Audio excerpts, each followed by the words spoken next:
Hello, everybody, and welcome again to the Get Off My Lawn podcast. I am your host, John. But you can call me Sandhills or Sandy or Dumbhead, or really you can call me anything you want as long as you're not calling me late to eat. We don't want that. It is Thursday night. It's 8 o'clock. If you are joining us live, then you know what time it is. But if you are catching us on the replay, or if you're listening on the audio only version, then you're definitely not catching us live. And I want you to know where to find us. So come over to YouTube or on Facebook. There are three places to catch this live. So the Sandhills Media channel on YouTube, Sandhills Media on Facebook, or Get Off My Lawn podcast on Facebook. All three of those locations, two Facebook pages and the YouTube side. So I really like it when people join us live.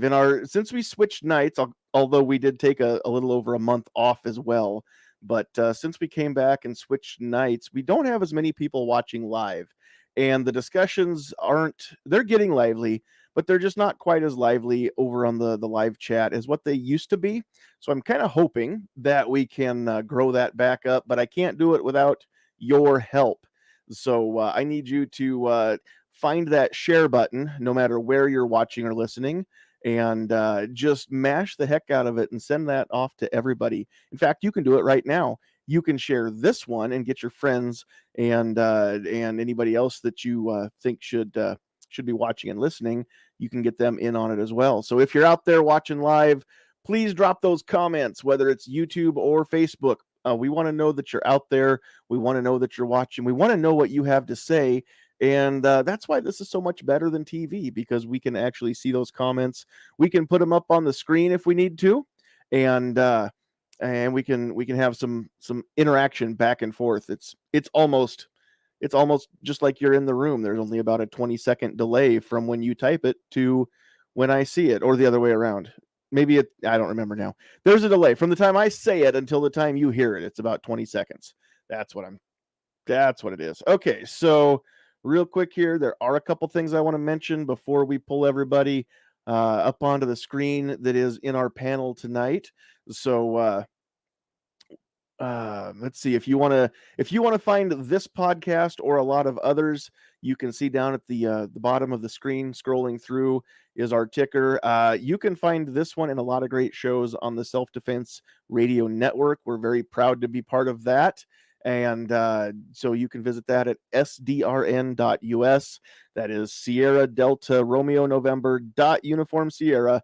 That's the place to find a lot of great pro 2A, pro freedom, pro firearm podcasts.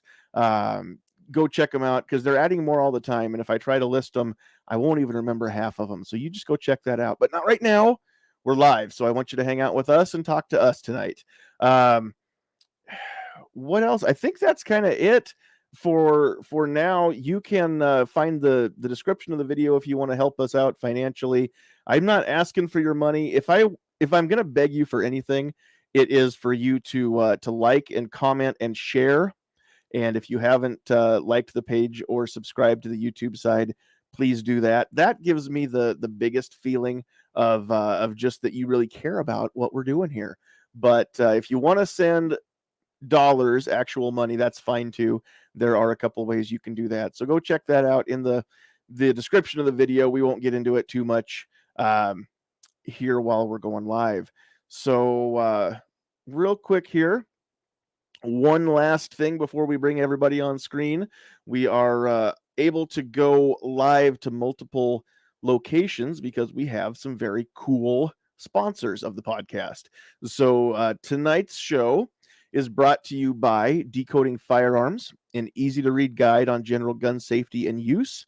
Decoding Firearms is a comprehensive guide to aid new shooters and veterans alike to get up to speed on the safe use of guns. With over 115 illustrations and 266 pages of content, this book is very comprehensive. If you're interested in learning more about decoding firearms, you can visit johnpetrolino.com/decoding-firearms. That website is up on the screen as well. If you wanted to catch that after the fact, you can go back through and pause the screen until you have that down. It's just John Petrolino, who wrote the book, .com/decoding-firearms. firearms. So thank you, John. Very cool guy, good friend. Planning on, I think maybe not. Is John going to be at AmCon? I don't remember now. There's quite a few folks that I get to meet here in a couple weekends at AmCon, and looking so forward to that. Cannot wait to meet so many of the people that I've been hanging out with online and never gotten to shake hands. So first and foremost, you know what? We're just going to bring on screen somebody who I do get to hang out with at AmCon, but I did get to meet him already. So it won't be the first time that we've ever been in the same place at the same time. But joining us tonight on our panel, we've got our very esteemed guest, Smokey himself, Tony Simon from diversityshoot.com. What's up, sir? Hey, what's going on, John? Glad to have you on. Unfortunately, I won't be in Dallas. I will be doing it online, though. Oh, you're not going to be there? Yeah, not going to be there. What I have going on right now is I'm trying to buy a house and move. I can understand that then. In the next 6 weeks. Well, I would offer to help, but I'm going to be in Dallas, so sorry. Yeah, I wish I was in Dallas, but well, my wife is in South Carolina, and I have to pack up the house myself. So I see. So where are you moving to? Are you moving to Carolina? No, okay. I'm still got to move. I still have to live in Jersey. Okay, just checking. All righty. Well, good for you that you are in the process of making that better anyway. So good luck on that, and hope everything goes smoothly for you. Next up, we have got I think a new face to our panel. I don't know if he's ever joined us before. I've known this guy for a long time on Facebook, but I don't think we've ever actually done the live stream thing together. So we've got Mr. Silverback Bananas. You might know him online as Gorillas and Guns.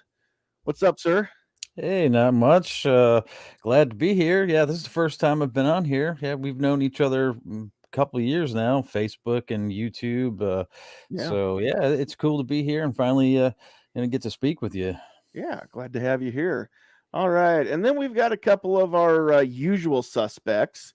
So these two chuckleheads always, well, not always, but quite often they're with us. Both of these guys are coming live from the capital city of Nebraska. So first off, we've got everybody's favorite tactical teacher. Travis P11 is in the house. Hey, what's going on, man? How you doing?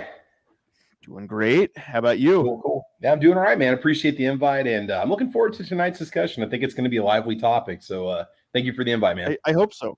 I hope everybody starts mashing that share button, because I've got a notion that we're probably going to I think we're going to tick a couple people off, and I'm okay with it. But if it makes you mad, or if you're sitting there going, clapping and cheering and saying, yeah, why are more people talking about this? I mean, either way, hopefully you'll share it. And if you guys have stuff to say, again, live chat feature. That's why this is so awesome. You can you don't just have to yell at the screen and scream at us. You can actually type it out, and we can talk about it, and we can have a conversation. Last but certainly not least, also from the Star City of Lincoln, Nebraska, we've got everybody's favorite defensive dad. His name is Defense Dad. You called us regular. That's a first. Well, I don't need to know about your medical history or anything like that. I've been regular all day. Oh no, we're just normal. I'm normally irregular. I prefer it that way.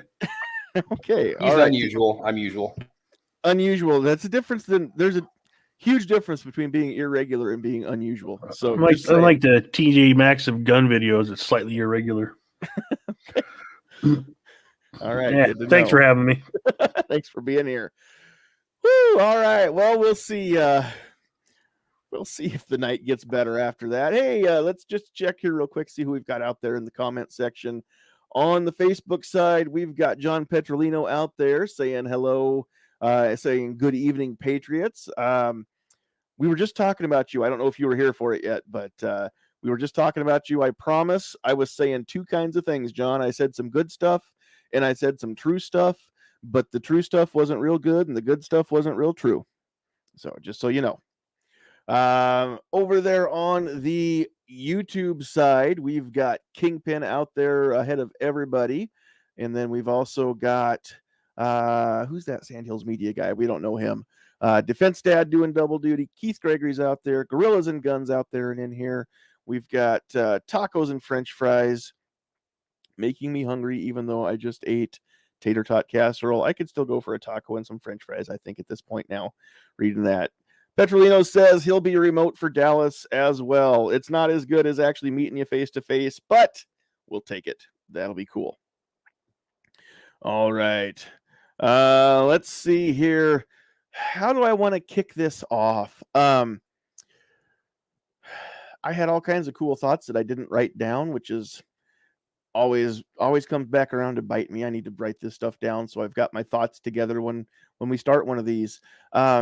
If you have access to any kind of social media or even regular media, which if you don't have access to social media or the internet, I'm not sure how you're hearing my voice right now. So chances are pretty good that you do. If you do, you're probably aware of all of the fighting, the bickering, the name calling that just is incessant, back and forth, not only on the social media platforms, but between people in general.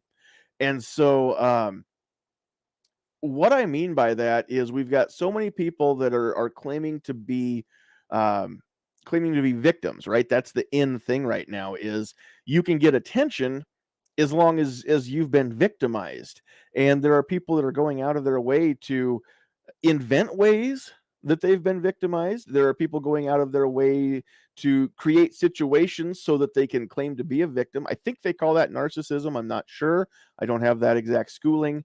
But either way, we've got a lot of people that are saying, well, I'm getting picked on because of this. I'm getting picked on because I'm that. I'm getting picked on because I'm in this group or that group. And I want to kind of break some of this stuff down because, and I think anybody who kind of has an idea what it is I'm trying to say tonight, you may not have the full idea of everything that I want to get across. We'll kind of let the conversation unfold as it will. But the topic tonight is that as an individual, you have rights. If you're hearing my voice, there is a very high chance that you're an American. I know we do have a few viewers and listeners from outside the nation. Very, very happy to have our international followers with us. But if you are an American, or if you're even a foreigner in America, the fact that you're born and you breathe air means that you have certain rights. We even extend them to our guests. You have the right to be alive. You have the right to a fair and speedy trial. All the things that our Bill of Rights says that you have the right to. The Constitution doesn't give them to us, right? We've talked about that many, many times. The Constitution recognizes that we have these rights because we are human beings. Simple as that. Whether you believe you were created or you were the product of a big bang or any other force, the fact is that you exist. Now, you are here, you have rights because you're a person. Now, what I want to get into is the fact that you don't have rights based on the color of your skin. You don't have rights based on the nation of your origin or your ancestors' origin. You don't have rights based on the fact that you go to a specific church or you go to church at all or you don't go to church. None of the rights that are guaranteed by the Constitution extend to you based on you being a part of any group. Because the Constitution lists individual rights that each and every individual has. The Constitution does not list rights that you have because of your race, your gender, anything like that, your sexual orientation, nothing. The reason that I say that, and we can kind of break this down a little bit, I'm hoping that we get into some juicy stuff here. If we look at the actual rights, I'm not talking yet about how people pervert this, okay? I'm not talking about being subjective yet. I'm talking about objectively. The Constitution says that you have rights, and it doesn't matter if you're male, female, trans, you have rights. Females don't have more rights than males. Males don't have more rights than females. Trans people don't have more rights than males or females that were, cisgender? Is that the right term? Black people don't have more rights than white people. White people don't have more rights than black people today. I know it's been that way in the past. I wasn't alive then. It's fixed. In the law, it's fixed. We'll get there. I understand people are jerks. We're not there yet.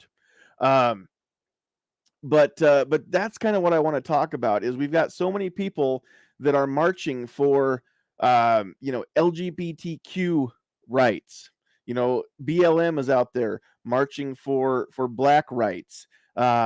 It's widely frowned upon these days, but KKK would march for white rights over everybody else, right? I mean, that's the whole point of some of these groups, is to say that, hey, we are here and our group has rights. Well, I'm here to say that your group doesn't have rights. The people in it do.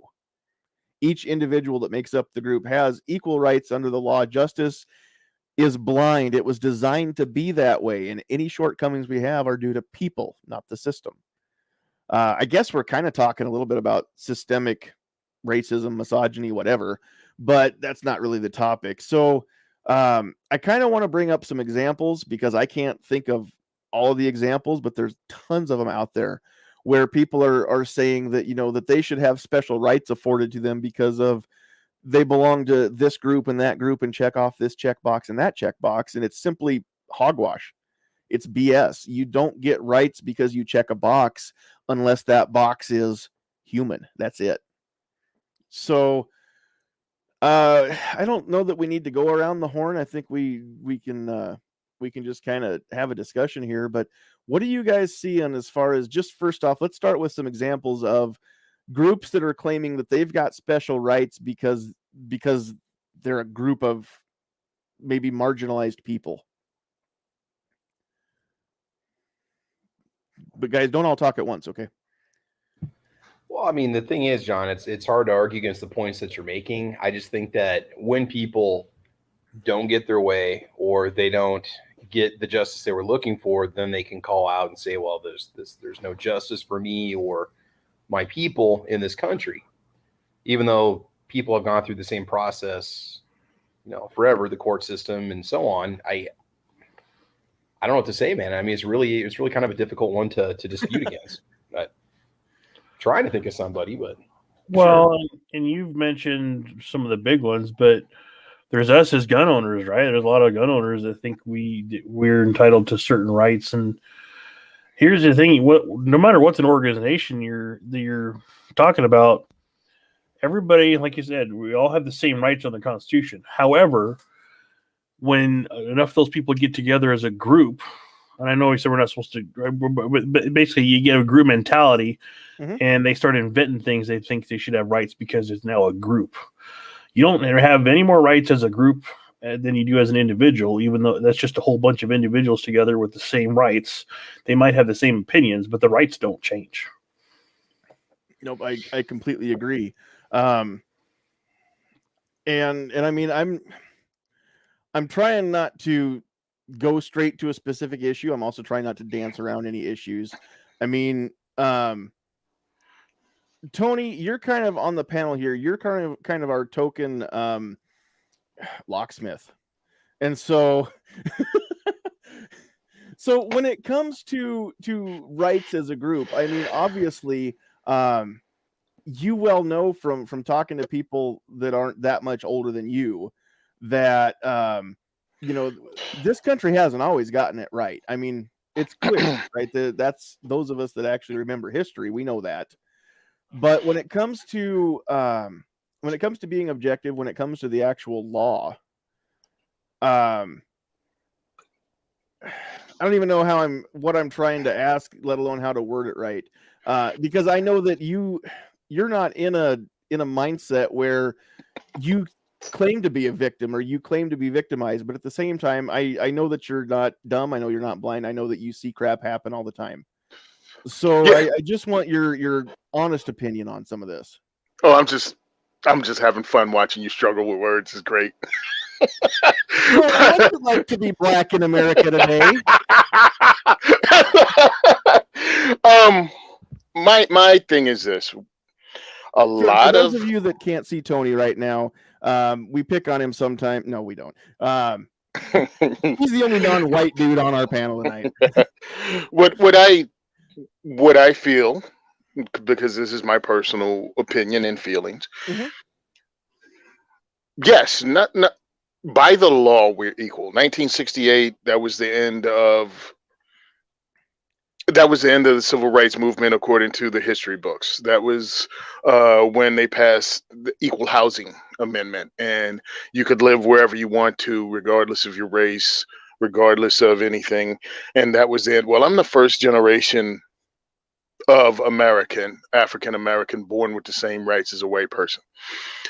On paper, the implementation of the implementation of that has not been smooth. It's been fraught with mistakes. It's been people mess this up. On paper, this is awesome, but people have screwed it up for years. And you have the people that you can call it systemic racism, but it's just human beings being human.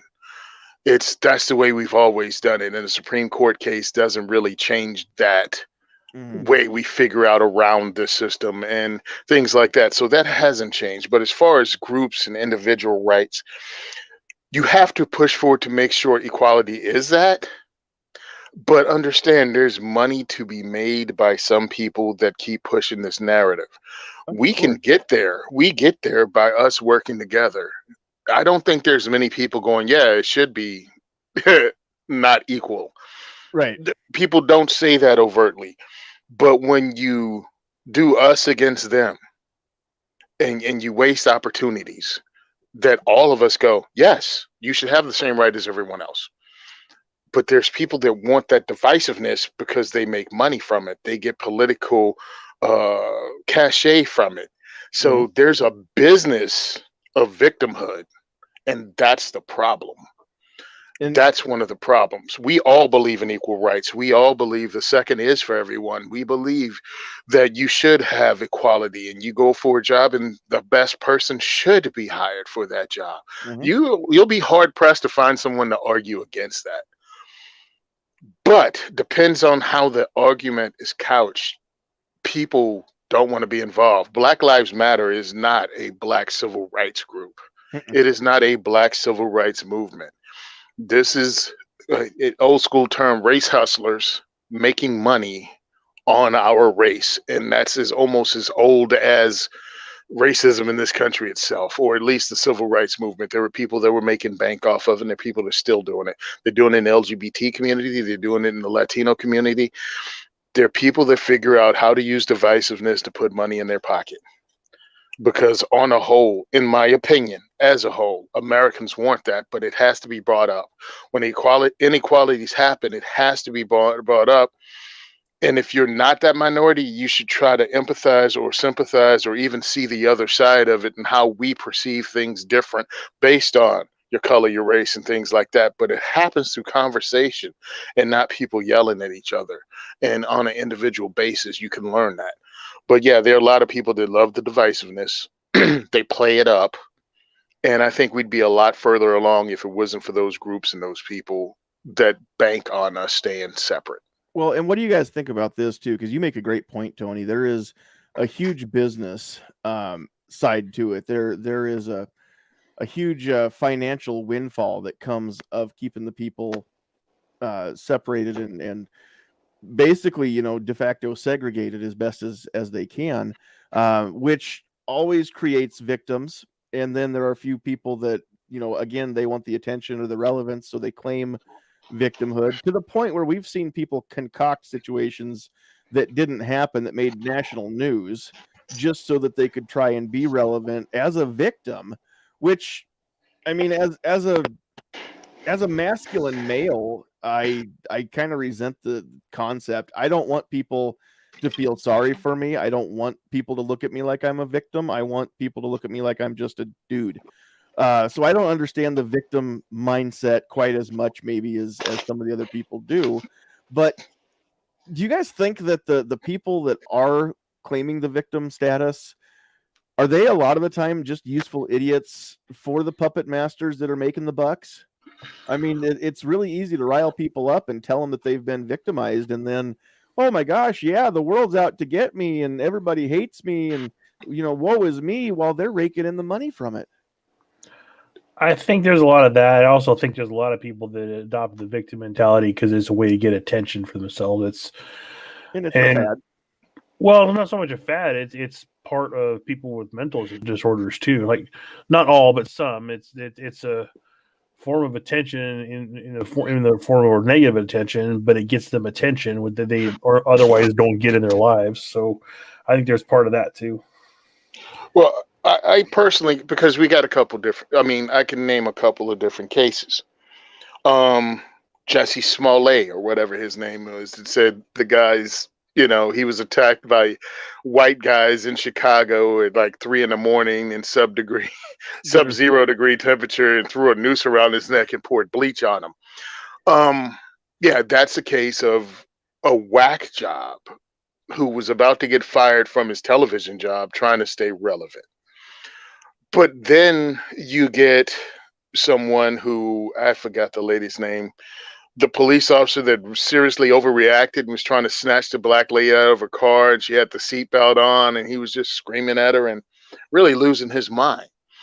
And you go, was that because she was black?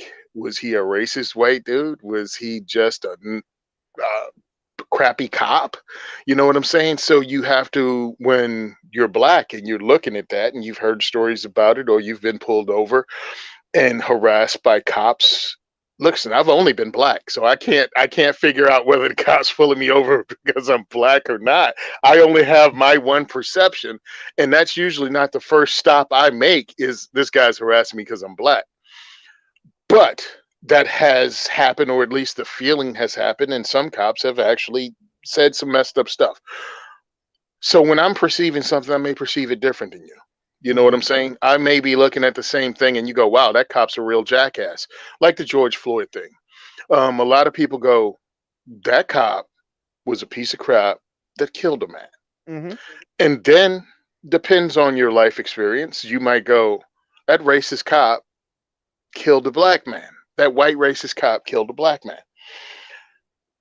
Who's right and who's wrong? Now, my issue with it is this. He killed a man that was in his custody. That's pretty much against everything you should do as a police officer. I believe that's true. And that's where I'll let it rest, because I don't know what was in that man's head, whether he was a racist or just a flaming ass. Mm-hmm. So I don't try to bring race into it, because it's not constructive when you bring that into it. And I think for the first almost a week after the George Floyd thing, it might have almost lasted a week before the racial narrative was starting to be pushed real hard. You had America together going, I just watched a horrible thing on the news, mm-hmm. and that cop should go to jail. Almost as one voice. I mean, I work in corrections, and believe me, there was no one saying that guy didn't do anything wrong. But then you have this narrative being pushed that not only is that cop racist, but all cops are racist. And if you didn't believe it, or if you don't buy into that narrative, you're racist too. Yeah. Well, that just ruined all togetherness. That just, so somehow, if I don't believe you, I'm a racist. And it was ridiculous. And I see that happening a lot. And I think that's on purpose. And that's a problem I have with it. I believe you're right. I think it is on purpose. Yeah, like stereotypes, they were created for a reason. They were created to catch people in a trap. And when those people get caught in that trap, they weaken themselves, and they're more easily influenced to follow along with these other things, like Tony was saying. So now it was just everybody is racist that doesn't go along with the same thing. You know what I mean? Well, yeah. And I think maybe earlier when I opened this up, I might have been kind of thinking from the backwards angle a little bit. There are a lot of groups that are saying that they should have special rights because of their status, whatever. But we also see, probably more prevalent, we see people that are claiming that they are victims because the group they're in is being held down and they don't have the same rights. I see that one a lot. We hear that women don't have the same rights as men based on mostly based on pay, which there are a ton of factors that we don't really have time and I don't have the preparation to get into. We see that people are being told that because they're black, because they're Hispanic, because they are Asian, whatever is the case, that they're being held down, that, you know, the white people don't like them or whatever is the case. I mean, I know of cases where people have been told that just because they're one race, that this other race is against them, which I think if they actually talk to each other without that third party stirring them up, I think they'd find out that's not at all true. You know, and here I've said this a lot, but we all need to, I think, voice this way more often than any of us do. I don't care what color your skin is, what color your hair is. I don't care if you have hair or not. I don't care what church you go to, what God you worship, whether or not you worship. I don't care who you love, who you're married to. I don't care what you do behind closed doors with other consenting adults. None of that is my business. None of that is going to stop me from trying to get along with you. If we have a common goal or we're seeking to find common ground between us, I am willing to seek to find that common ground. Now, we might not agree on anything once we start to talk. But if you're willing to sit down and actually just talk, and we're going to find out whether or not we agree, you're going to have my respect, because you're already doing something that 90% of Americans won't do with one another. Granted, everybody in my panel typically does agree with me on my topics for the most part. And it's okay for those of you who don't. I mean, you're always welcome to come and voice an opinion that differs from mine, or say something from a different angle. I'm cool with that. But we've got a ton of people that are saying, you know, hey, I'm getting held down. I don't have the same rights. And I just kind of want to bring that out a little bit too. I want to know what person doesn't have the same rights as any other person under the law. And again, I understand that people sometimes are a-holes, and sometimes people do hold people down. But the system in our republic is not holding anybody down on purpose. Well, there are some groups out there that legit aren't being allowed the rights they should have, and it's more, I think, in the LGBTQ community. Like, it's only been recently that a lot of places are allowing them the same rights, like if as a married, like a heterosexual couple, if it's two women or two men, they can have insurance together. They can have that kind of that's a new thing. That's a right they have been denied. And let's just stop there for a second. Is it because that they're a same-sex couple, or is it because most insurance companies require a marriage certificate? And until recently, not every state has recognized same-sex marriage. Well, and that's what I'm saying. Those are rights that have been, for whichever reason you want to go with, it's been denied to them. And whether you think it's right or wrong, those are rights that have been denied to them. So that's one group, I think, that has legit complained about certain things. Mm-hmm. There's do they today? Is it that way now? Some places they do, some places they don't. I also know companies that you talked about, like women getting paid less than, or not as many rights as men or whatever. There's now companies, and I know one that has well, it's my company, to be honest with you. They are incentivizing and trying to get more diverse. So a lot of companies are compensating people more if they are of certain ethnicities or certain sexual oriented backgrounds, that sort of thing, so that they can get their internal structure more diverse. They're getting paid more than straight white heterosexual people in some instances. So there's a lot of companies doing that, and by trying to give those people the rights that they feel that they deserve, they are basically kind of taking rights away from other people, and it's kind of a shift that's happening in this country. It's creating more discrimination, if you ask me. Like, a couple of years ago, we were able to. We weren't supposed to be privy to this, but we found a back room on our website, and we're able to find out what some of the people they were bringing in to be upper management were getting paid compared to some people that had been around with experience, and the new people who weren't the typical, their salaries were 20 to 30% higher than the people that already been with the company. Mm-hmm. So there are companies out there doing that, and they're basically taking rights away from their own employees to get diversified. What do you guys See? That's one of the problems, and I think our issue is this: it's not even with people; it's with government, Mhm. because the government's going to incentivize the diversity, even if it's false. The government is the one that required a marriage certificate, and it was just a money-making scheme done in the 20s to just get more money into a township. It had nothing to do with anything. Mhm. People were getting married a lot longer than they ever had marriage certificates. So it's the government coming in to help that are ruining things, as the government always does. Mhm. People can get along. It's when you incentivize people to hire more people based on color, not performance, and not the things that you'd actually hire somebody to do if you wanted just a team that wins. If you want a winning team, you hire the best people you can find, regardless of anything else. You want the best talent. But when you have government incentives to have X number of Black people, X number of LGBTQ people, then you just messed up and skewed everything. Mhm. And then you can't make up for lost opportunities. You just can't. By paying someone 20% more, how are you going to make up for a history of slavery and inequality? You can't. So you just start everybody off on the same and treat everyone like a human being and quit messing around. But they won't do it because you need victims. You need victims to get elected. You need to tell people they're downtrodden, but you can lift them up. You Right. need that. And that's Yeah. what they use. I was watching this John Stossel thing earlier, how he was talking about the anti-racism thing. And anti-racism, I think, is just as racist as racism.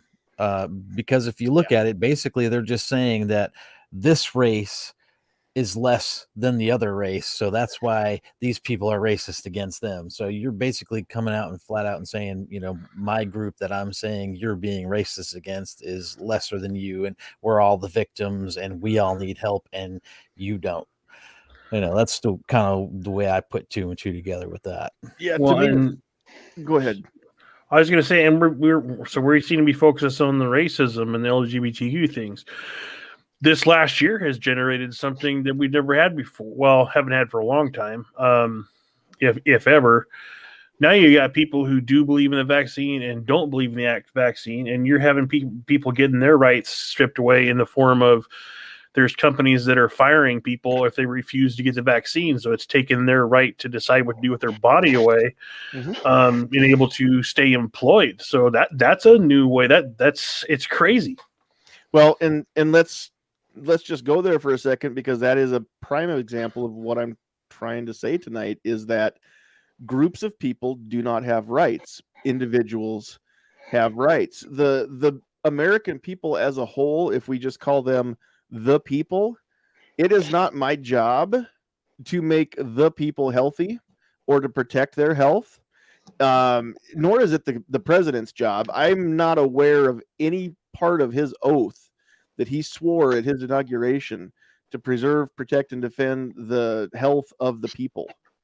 To be fair, he's not aware of any part of the oath He's that not he took at all. as president at all. Yes, He's is not he aware of any of it. I don't know. Touche.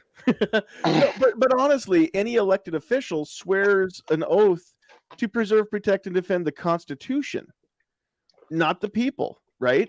The Constitution is designed to protect the people because it protects our individual liberties. And if you try and do things in the name of the group, you can only ever accomplish that by stomping on the liberties of the individual. You can't have both group liberties and individual liberties at the same time. You have to choose, because if the group has liberties, then anybody who's not in that group does not get that liberty, even as an individual. Only the individuals that are part of the group have it. And so if we go back to saying that we have individual liberties, and that Tony and Silverback and Travis and Defense Dad and I all have the same rights under the Constitution, no matter who we are or what groups we belong to, then that is exactly how the Constitution was designed to work. And if we go any step away from that, we're perverting the original founding fathers' philosophies and what the Constitution stands for. So that's why I don't think that we can have groups that have rights. As a gun owners, we don't have rights as gun owners. Everything that we're fighting for comes back down to what was upheld on the Heller case. It is an individual right to keep and bear arms. And everything that we're fighting for goes back to that at its basis. We don't have rights because we all decided that, hey, we want to own guns. No, we have rights because we're individuals that are born into these inherent, unalienable, God-given rights. The only way that we save them and protect them is we all band together, right? But we're still not fighting for our rights as a group. We're fighting for our rights as an individual. We just think need that's one of more individuals. I think that's one of the problems is on paper, what they wrote was wonderful. Mm-hmm. It was awesome. It took over 200 years for you to make it come true in the courts. All right. So that's a lot of generations. And those are people that are still here today. My grandmother, my mom, my uncles, all of them lived through this. And then when you see individuals being discriminated against, the group identifies with it. You understand what I'm saying? Like, oh, this old bullcrap again. Mm-hmm. So when you go out to protest, I feel it's a group pointing out that things haven't changed like they should on paper. The bad part about that, again, is when individuals that profit off of divisiveness work it to make everyone else. Black Lives Matter. Black Lives Matter bothered me with the name because you hijacked something. Mm-hmm. But after it was explained to me on an individual basis, because I'm like, we all matter. What are you talking about? And it's like, no, it's about highlighting this particular problem that's still happening in the Black community. No one likes crappy cops. No one likes inequality because it can turn against you too. The system don't love nobody. Right. Let's quit playing like it does. But when you keep pointing out the group aspect and go, this is happening to us. Well, it's happening to everybody. But as a Black person, this is a song I know all the words to. You know what I'm saying? Sure. Just because you change the beat doesn't mean I don't know the words. And when we point it out, the system itself needs to be changed. And when the system investigates itself, it always finds that it did nothing wrong. Right. Yeah, it's weird how they can investigate themselves. Yeah, I checked out what I did, and no, it's all above board and good to go. Yep. And I look back at it, I'm good. yeah, and that's one of the issues. And then when you bring race, it's a sensitive thing. It is, because you bring emotions in. You have people in your family that are dead because of that, or that missed opportunities, or just was discriminated against, and it affected you as a human being. It affected them on a deep core level. So you can't let it go, but you have to understand, we the people, it really should mean it. Mm-hmm. Now, and we the people have to change it, but there are political parties and all kinds of other entities that thrive on the divisiveness that they create through this. Absolutely. And let me take time right now, and I don't know that anybody has thought this, but I just want to make sure that I'm very clear here that I am not saying that we don't need groups, and I'm not saying that you shouldn't be part of a group. In fact, quite the opposite. We need groups of individuals.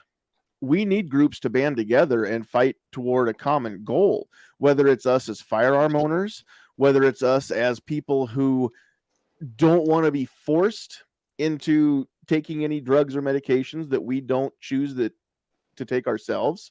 If we don't want to be denied drugs or medications that other people are getting offered to them based on our decisions too. I mean, it goes both ways. But if you believe that because of whatever factor that the system isn't right and isn't paying enough attention. I'm not saying that you shouldn't protest. I'm not saying that you shouldn't march. I'm not saying that you shouldn't talk about it. And I'm not saying that you shouldn't have a viewpoint that is opposing to mine. Absolutely. Please go be who you are. And if you want to group together, because that's the only way that change happens, right? We've had a lot of people through history who started the ball rolling, but their one voice was not enough.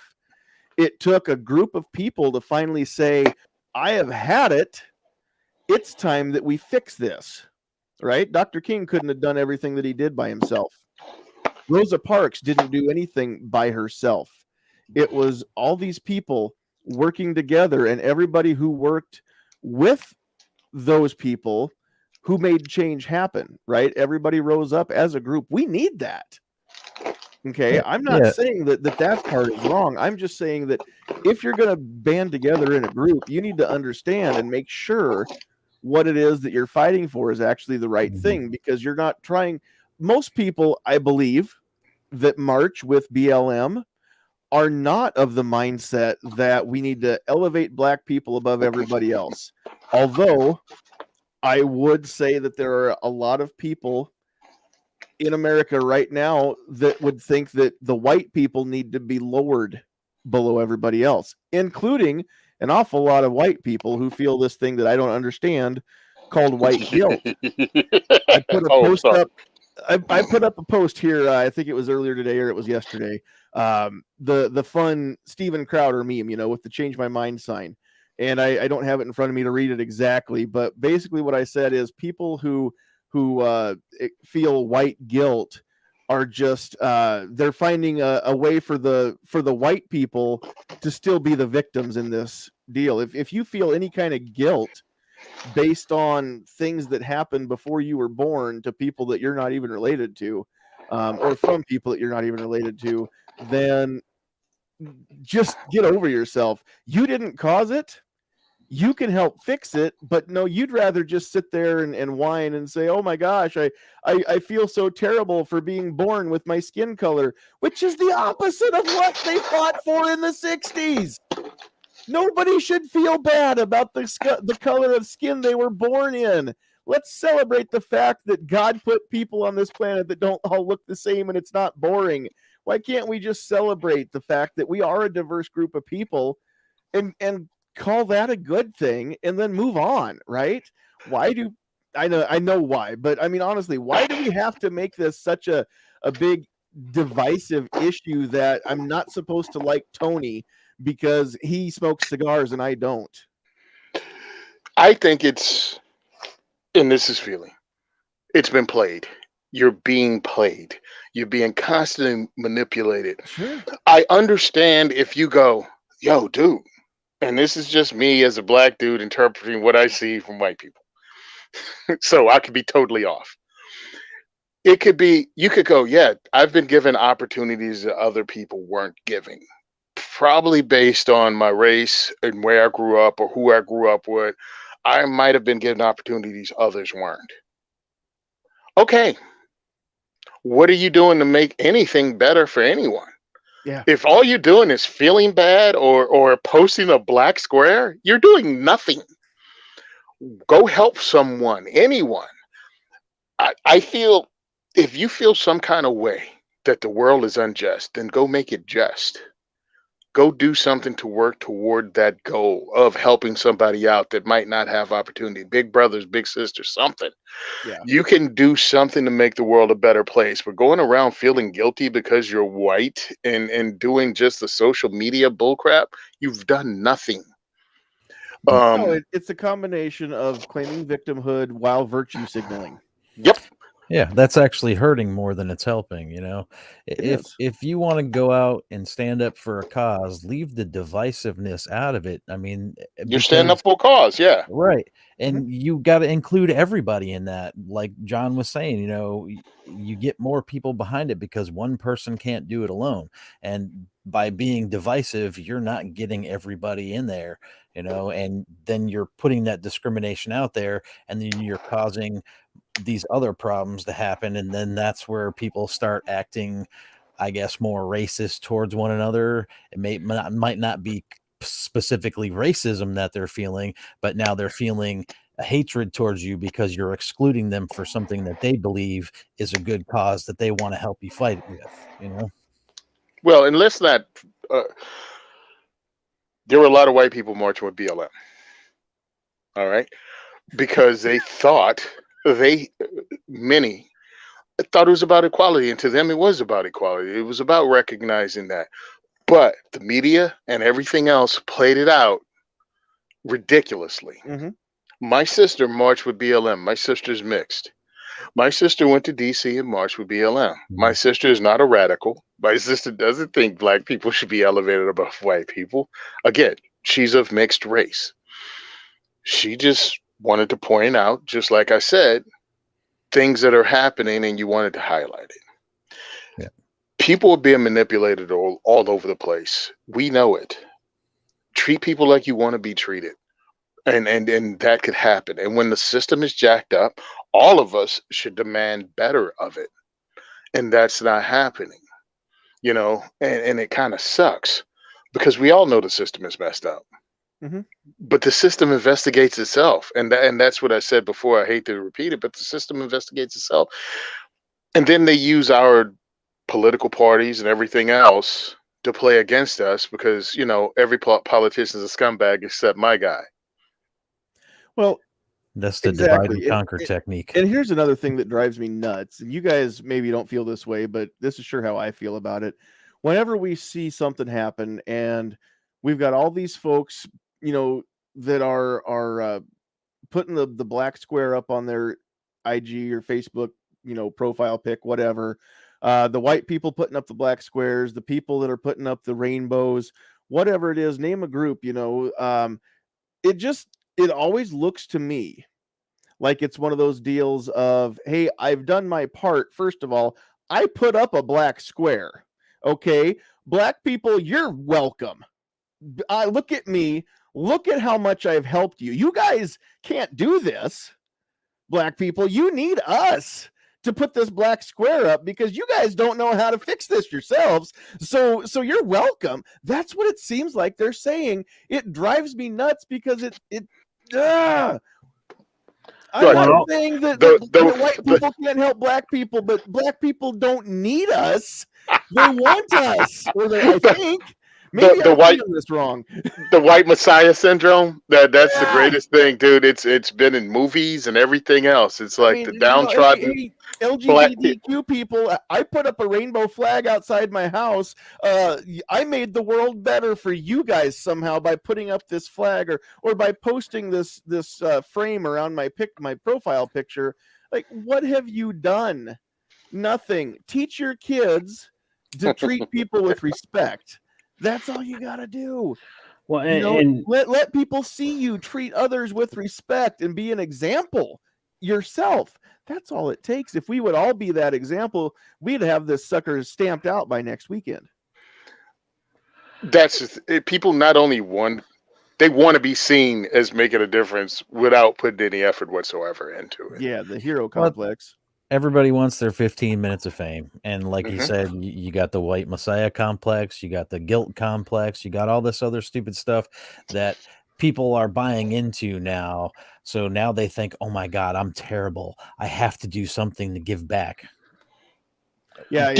If you've ever been made to feel like you're a terrible piece of poo because you were born white, then okay, I know a ton of people think that that's a good thing. Like, we need to go through it. We need to see what it's like, right? But how is that helping? It's not. If you believe that white people need to be disrespected and held back to the same level that black people have been in our country's history, then you are not anti-racist. You're totally fine with racism as long as you get to control who it's pointed at.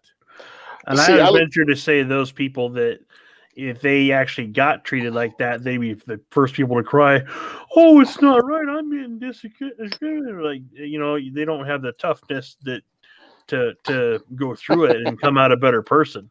Well, I want to quickly say something though, because Tony mentioned something about how they used the political parties a little bit. I'm going to take it on the other end of it. I think the political parties used the whole Black Lives Matter thing and everything. If they hadn't had that and the George Floyd thing, and if they hadn't either orchestrated it or just had been able to take advantage of it, how different might the election have turned out? A lot of things would have turned out, but they need to keep the divisiveness going. Again, if all of America went, that cop is a horrible human being, and to different levels, the cops that stood around and let it happen should be punished too. And if we would have left it like that, there would have probably been significant change happening. But that's what happened to begin with. All of America did sit around and say that cop's a horrible human being, and no cop should ever treat a suspect in that manner. It's uncalled for, and there's no reason for that guy to have died that way. Okay, we all said that. What happened next was that we started hearing Black Lives Matter, and a lot of us kind of shrugged our shoulders and said, well, of course Black Lives Matter. Their lives, aren't they? Every life matters. The Black lives then also do matter. But it turned into, if you don't think that Black Lives matter more than all the other lives right now, or you're not going to pretend like it or act like it, then you're a bad person. If you're not with us, you're against us. And that's where the rift opened. It was also this one. The Blue Lives Matter, and this guy was a criminal, and his criminal record, like all of the divisiveness, all of the cracks were exploited. And that was intentionally done. And us as Americans have to finally, and sadly, it's built in because they've been working this victimhood mentality for decades. You can't achieve because you're black. You can't achieve because you're Hispanic. You can't achieve because you're slow. You can't achieve because you're poor. There's always reasons, and then they try to reward you because you're poor, black, or don't have opportunity. Again, with government money, the government's going to make it all equal again. Here, don't even try. Here's a house for you to live in. I mean, it's subpar. Here's some money you can have every month, but you can't make any more than this, or we'll cut you completely off. And they created a welfare state. And as long as the welfare state is created, especially if you think you're getting something because you owed it, it's a multi-layered, and it's not even put forth to make us a better country or better peoples. Well, and they already had that model in place. They'd been doing it for years before that to the natives. Yeah, my point in bringing that up was I don't feel that they used the political parties and exploited them. I think the Democrats especially masterfully used it for their advantage. Masterfully. Well, I think the Democrats are better at it. Yep, that's what I was going to say. I think they're better at it than Republicans are. But the Republicans are there too with their silliness and I'm like, look, neither party can be trusted. Anytime the government helps, it's like I mean, it's almost cartoonish that they're so bad at it. Right. Because they can't help anything. Individuals make things happen. Martin Luther King Jr. march. Guess what? When you look at those pictures, when you pull back a little, you'll see all kinds of people there. You see Native Americans march with King. You'll see Jews march with King. You see white women march with King. You see the entire rainbow there. Right there. Everyone was behind it. That's what made the difference. And I think that frightened the powers that be. And they had to divide us. They continually worked at it. From the FBI to the CIA.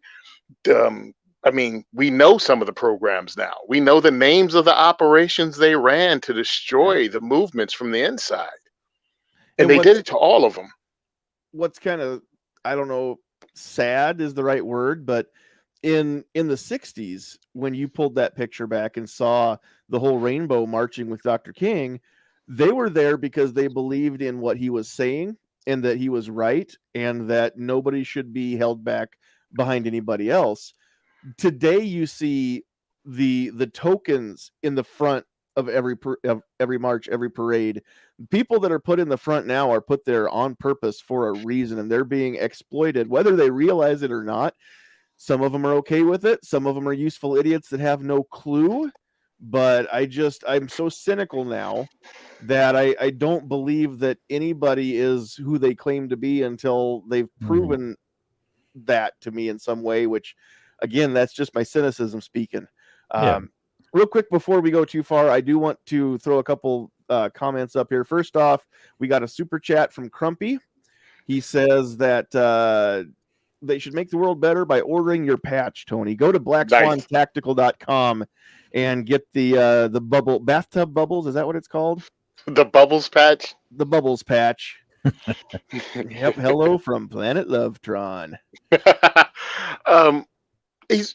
He's right. The world would be a better place if everyone bought my limited edition patch for $10 from blackswantactical.com. Although he did earlier mention that they're about half sold out now. So act now if you want to get the bubbles patch. Tony hanging out in the bubble bath. I gotta get mine yet. But go to blackswantactical.com, and if you can multitask, do it while you're listening, I would say go now. Otherwise, you should wait and go as soon as we end here. Pacific Northwest Woods is a school teacher out in Washington, and he's been a friend of mine on Facebook for a long time too. But he has this comment. He said he works at a native school in the state of Washington, is forcing native-born teachers take the vaccine to keep their job. Following the directions of the government hasn't gone very well for them, which is kind of the story of Native Americans' lives ever since the government started making treaties with any of our Native American people. It's never ended well for the Native Americans. If you deal with the government, you're going to get screwed over. That's just the way it is. The sad thing is too many people think that the government is that Messiah, is that savior, is the hero that that everybody is looking for. But the government is not strong, right? They're not fresh from a fight. They are just there to mooch off of you. What are the 9 most terrifying words? I'm from the government and I'm here to help. Right.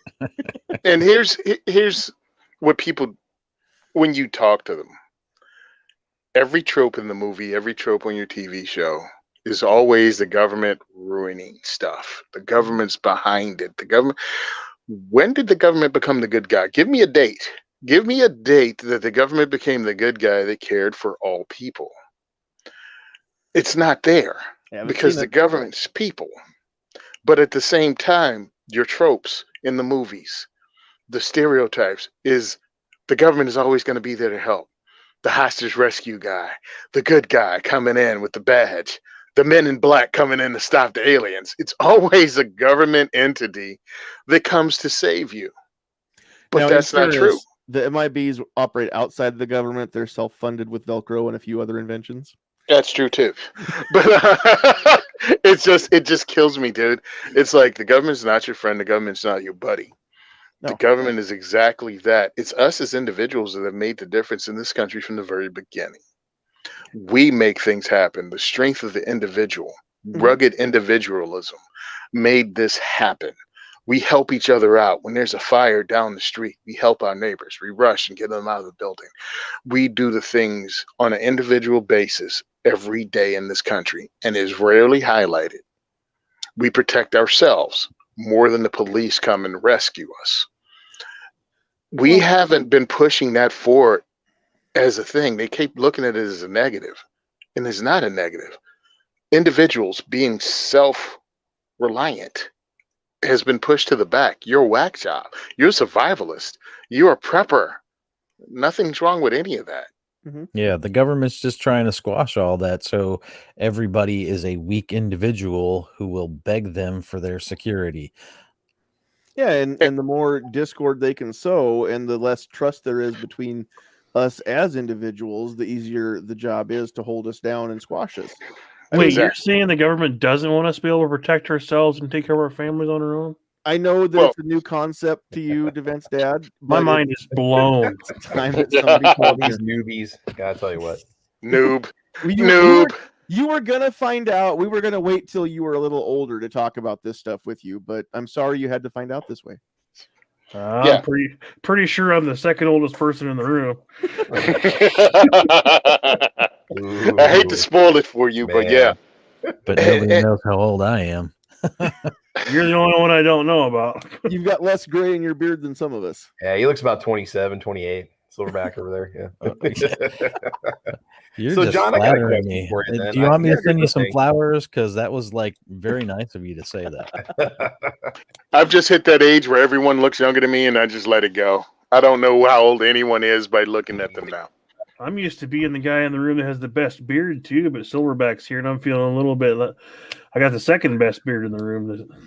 Speaking of, Travis, I heard you. We'll get to you here in a second. Oh, no, that's all right. That's all good, man. My ADD says I have to get this thought out now, or I'll forget about it. But just a couple weekends ago, for those of you that don't know, and most of you do, my wife and I have a DJ business, and we're usually on Saturday nights we're doing a wedding dance somewhere. And a couple weekends ago, there was a young lady that was out on the dance floor and having fun, and I don't even remember why that. Our attention was drawn over to her, but I had commented something about how, she's gosh, she looks really young. I bet she's probably older than I think she is, though. I bet she's 15 or something like that. And then a little bit later, she walked closer to our table over on the dance floor, and she's got a wristband from the bar on. She's drinking beer. She was not 15. So that's how old I am. Is everybody looks like they're 12 now, even when they're old enough to have their own kids and drink their own beer. So yeah. It's crazy. It just happens. It sneaks up on you. Yeah, apparently it does. Okay, Travis, what were you going to say? Yeah, so I guess here's the question: is as a white heterosexual male, what am I supposed to do, or what can I do to speak out without being labeled as a racist against groups or organizations that I think are not helping anybody? You want my honest opinion? Yeah, I honestly don't think I should, because grow a thick skin, grow a pair, and say it.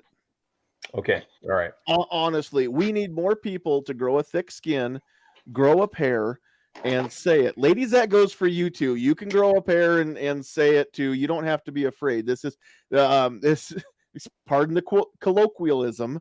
Been trying to work that word into one of these for a few weeks now. But honestly, I mean, call it like it is. Let's actually get into the habit and make that the normal thing, is to call it like it is. People need to learn that nobody cares if they got offended or they get pissed off by what somebody else says. It's okay. It's okay for you to be pissed off. You don't have to like what I say. Doesn't stop me from saying it. Doesn't mean I can't say it. I'm okay with that. Now, I know what society would tell you, Travis. You're right. Society is saying you don't deserve an opinion because you're white and you're hetero and you're you're male. I mean, 3 strikes and you're a Christian to boot. 4 strikes against you right there. You don't even get to approach the plate to have a pitch thrown to you.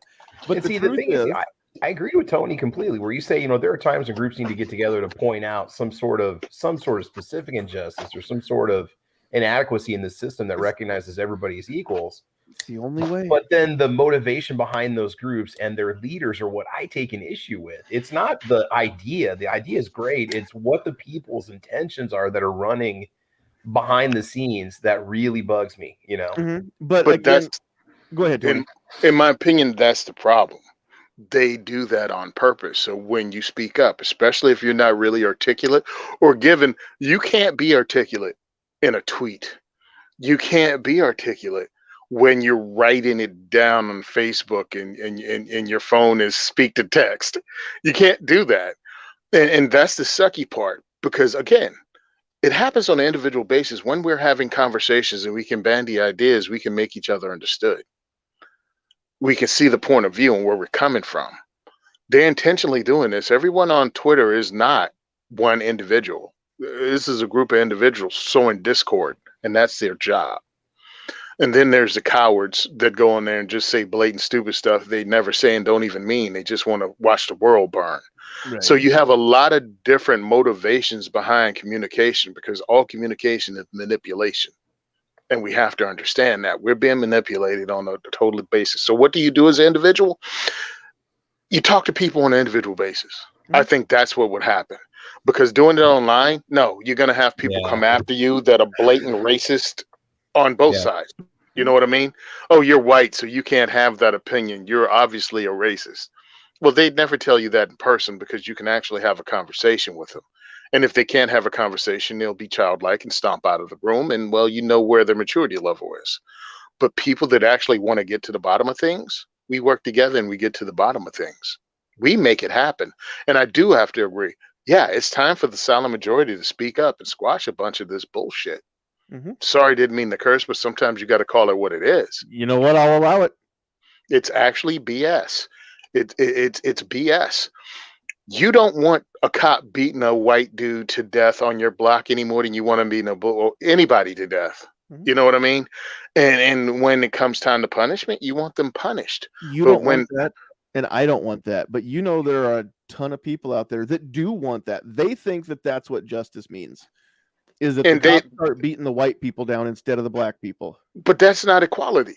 It's not. What we want is equality. We want the same opportunities. We want the same opportunities for every person. And you judge them by content of character. You judge people as people. You treat people like you want to be treated. That's what we all want. That's what we all say we want. Some people, yeah, they're messed up. Some people want some kind of payback, but you can't get it. You can't get that payback. I got pulled over 7 effing times in one night in North Carolina, going from my second job back to the military base. 7 times by the cops. That was annoying because this was at the end of my second job. I'd been awake for 20 hours. And these guys were jerking me around between 1 and 3 o'clock in the morning just to pull me over. I don't know why they were doing it. Because of DWB? I don't know. Again, I've only been black. You know what I'm saying? So I have no idea why they were doing it. But the last cop that pulled me over, I'm like, this is the last cop. I'm not stopping anymore. Now I'm just going to floor it, and I'm going to fly on base, and the MPs are going to have to pull me over, and they're bringing the whole command structure in on this because I'm being harassed. I'm exhausted, and I'm being effed with.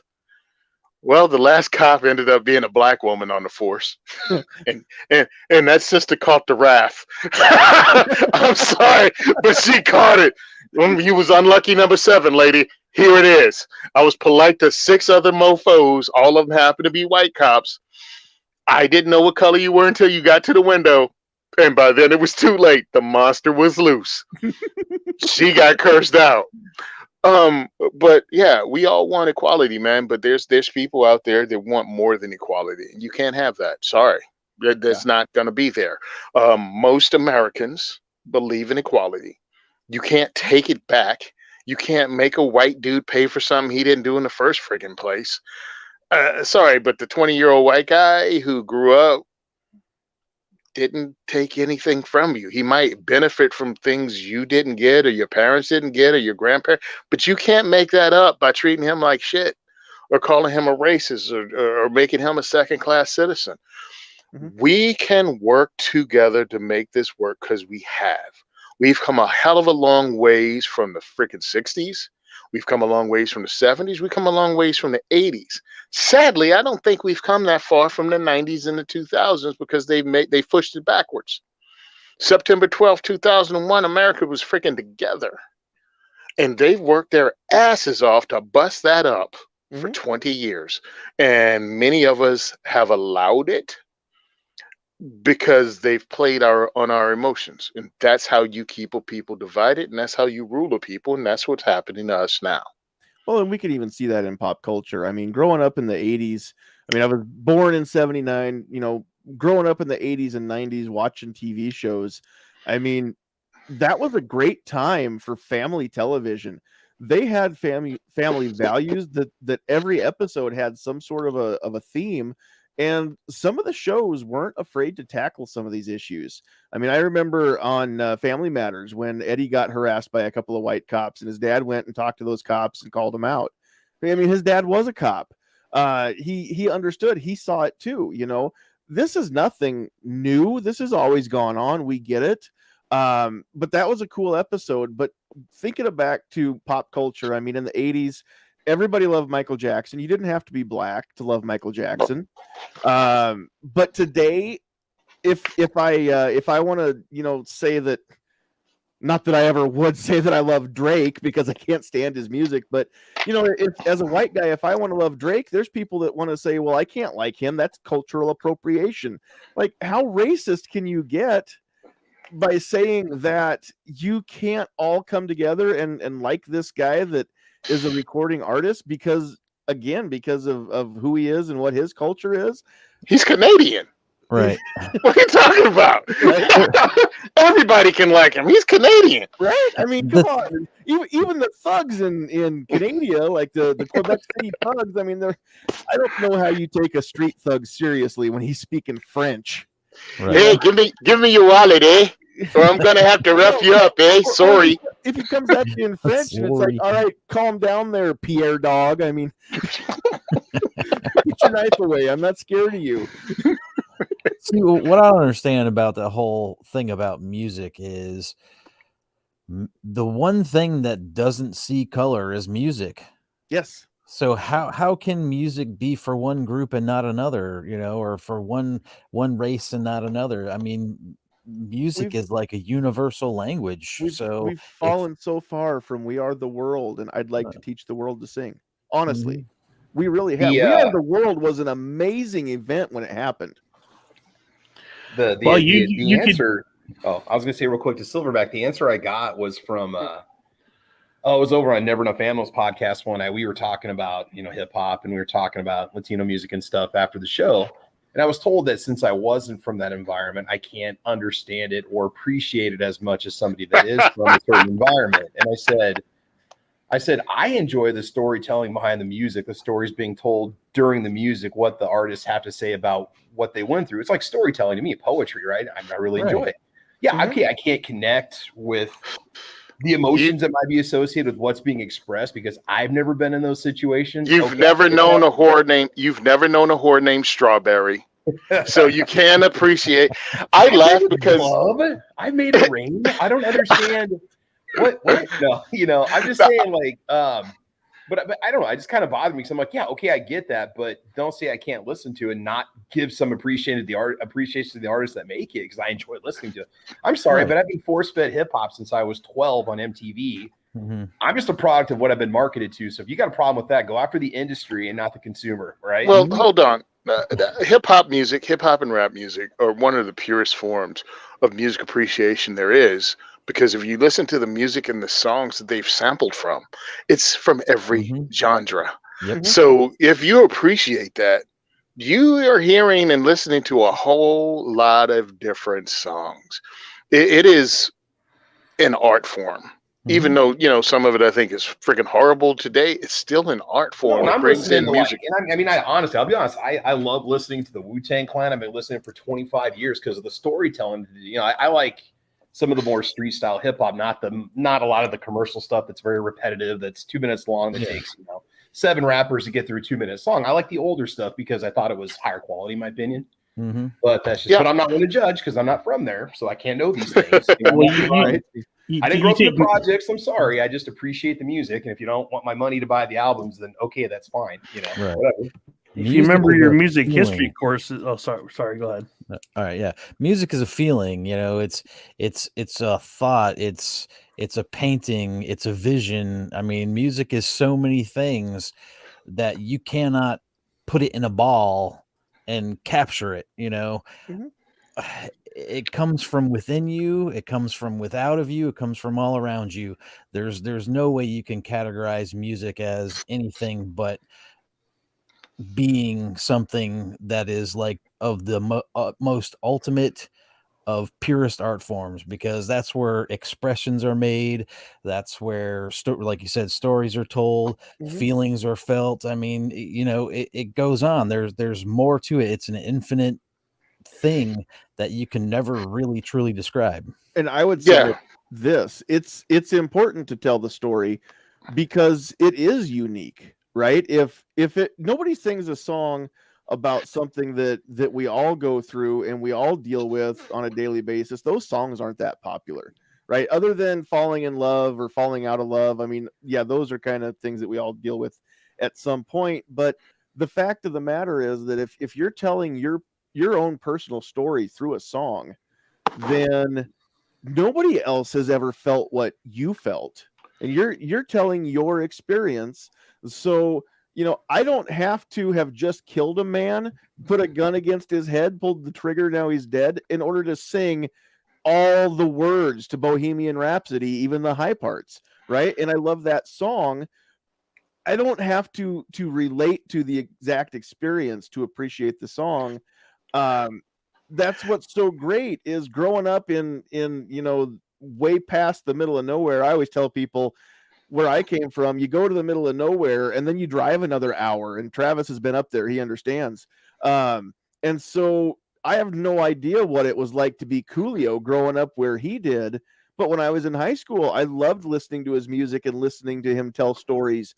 And he painted a picture of a place that I'm not from and didn't understand.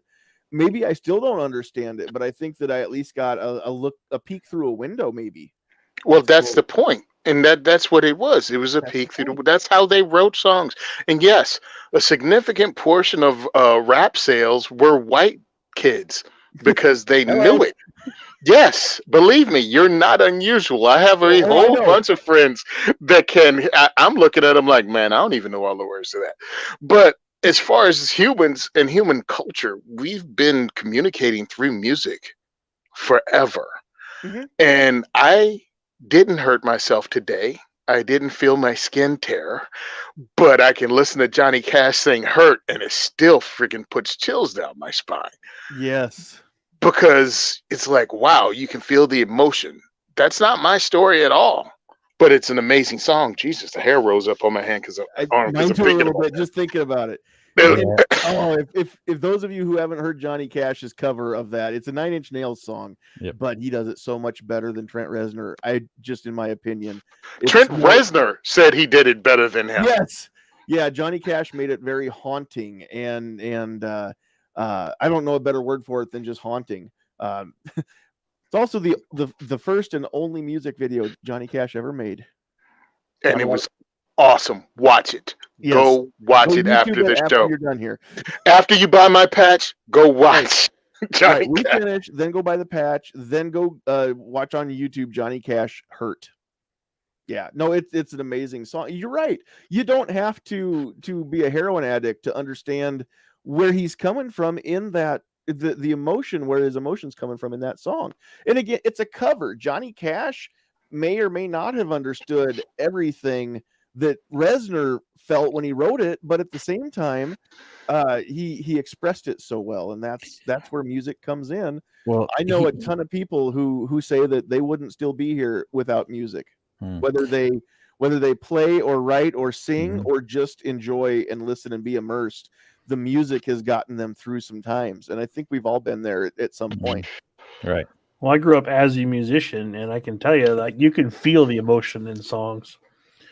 But I will, what I put in the private chat too, I'll say there, going back to the topic of tonight, there actually is some racism and cultural appropriation in the history of rock and roll in the 50s. Even like Elvis, he emulated and took the style of the black musicians and rockabilly, combined them. There was lots of popular 50s artists that did covers of black artists that wouldn't get played on the radio because they're black, and because they're white, now they're mainstream. So it's kind of funny. We say music brings people together, but even there's part of it that has bad ties to it. That's just music history 101. Let me ask you, did these artists steal that music to make them look better, or did they steal it because they appreciated it, or not even really steal it, but the record companies stole it to make money because they took the songs from the black artists, because this was way back before the 60s. This is talking in the late 40s, early 50s. I was just giving a little history on that. I wasn't trying to be smart, Alex. And I don't think anybody would ever say that. Like I said, we've talked about this a lot. We've gotten it wrong a lot, right? We're human beings. So there's no such thing as a perfect system. We're learning as we go. We're making changes, making adjustments. That's how our form of government is designed. If we get it wrong, then we have a mechanism to fix it. Although that's getting that's getting perverted a lot right now. They're not going through the proper channels to make the changes that they want to make, but that's a whole different night's topic. Well, also they make rulings, then the governments ignore those rulings, and they don't have to follow their own. Yeah, actually, that reminds me of a comment that I meant to put on here earlier. Where'd that go to? I think it was Warsaw Patriot. There's one of the comments. We're also perverting the Constitution when people keep violating it, especially when any right was fought and died by someone's life, military or last responders. It's disrespect and dishonor. So yeah, that's I agree that that's very, very true. Where is the other comment that I was trying to find? There it is. That was also Warsaw Patriot. The way I see it, government a lot of times contradicts its own laws, federal and state, and they create hypocrisy. They don't make up their mind to their system they try to fix. And yeah, that's the government does need to follow its own laws. I think we can all agree that it doesn't always do that at all. There are times that they completely violate the laws that they had just put into place. Because again, it goes back to that aristocracy, right? The rules for thee, not for me mentality, which is, again, it's a human thing. The system itself doesn't have that, but there are people that twist it for their own gain. And there's always going to be that, right? So what can we do about it ultimately? We have conversations like this. Like Tony said, we have individual conversations with individuals, but at the same time, we need to make it to where people aren't afraid to have the conversation. People need to learn some very important things. You need to learn, number one, that if you get offended, nobody else cares. And if you got offended, it's because you chose to be, not because I chose it for you. Number two, if you have something to say that may offend somebody and you don't say it, then they've won. They control you. They own you. You've given them the power and you've given it up. We need to hold on to our power as individuals, right? You can say things. You have that right in this country to say things that make somebody mad, that make everybody mad.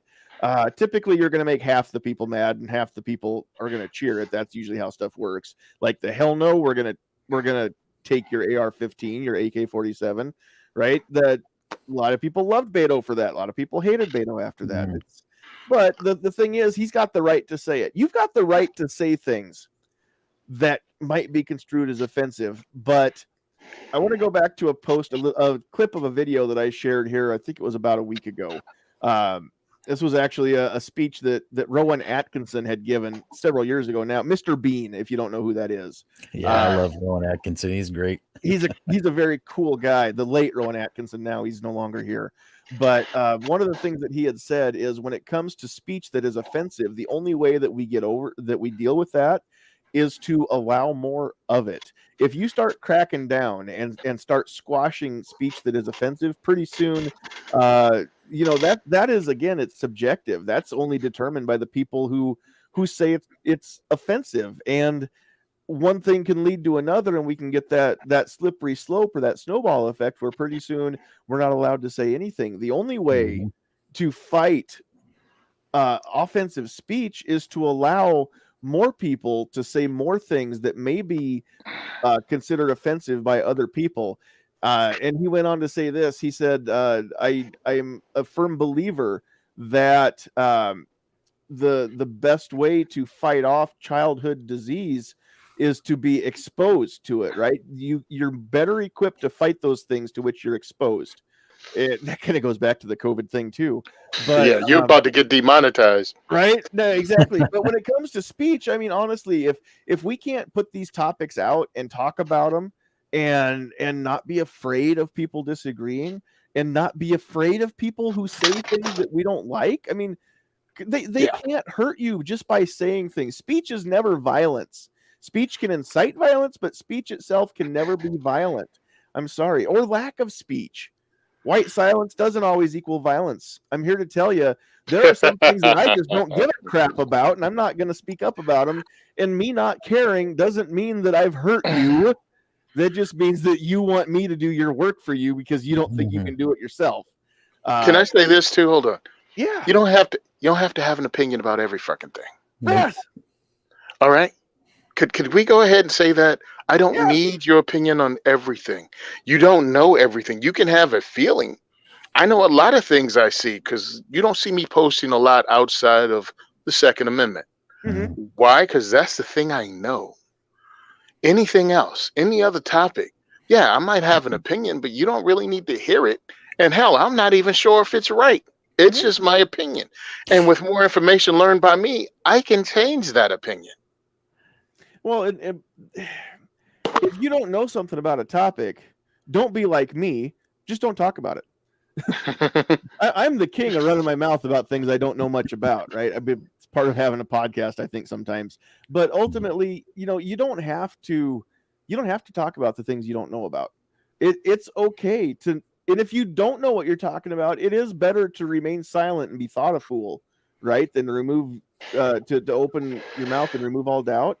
It's okay. It's okay to not speak up when you don't want to. You have the right to remain silent. That's another right we have that I think a lot of people lack the capacity.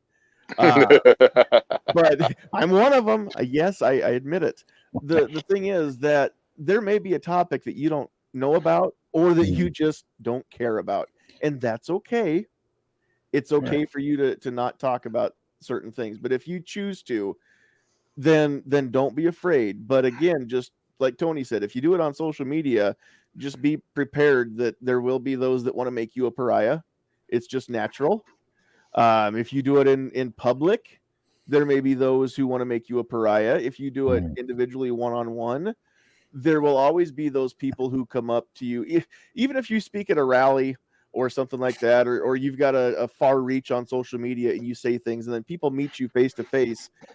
There's always people that come up and say, man, I agree with everything you say, but I just can't publicly say that I agree, right? I'd get fired or I'd get kicked out of my family or whatever is the case. That's sad. It's sad that we've gotten that far. Job wise, it's different. If you have a job where you shouldn't talk about political things, I get it, right? That's different when you represent your company. But if you've got a friend group or a family who would ostracize you because you say that you agree with a person who they don't agree with, I mean, again, we've lost that ability to disagree. Right. And that's ultimately what we need to get back. We can fix everything if we all agree that we have the right to disagree and we keep moving. Yeah. Also, you don't have to hate the person you disagree with. Right. Just because I disagree does not mean I hate you. I don't Right. hate anybody. I don't think that I have the capacity for hate. I've got 2 ex-wives, everybody. I don't hate anyone on this planet. Right.